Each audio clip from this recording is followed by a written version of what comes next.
Hello everyone, welcome to my channel. My name is Goel and in this video we are going to solve this 3 power 2 power 1 power 4 power 0 power 5 is equals to what?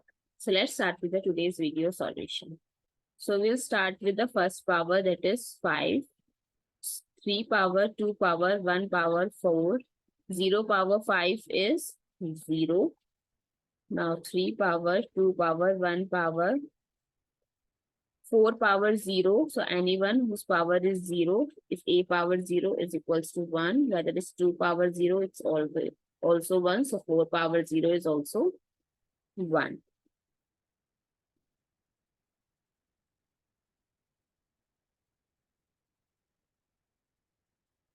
Now 3 power 2 power 1 power 1 is 1.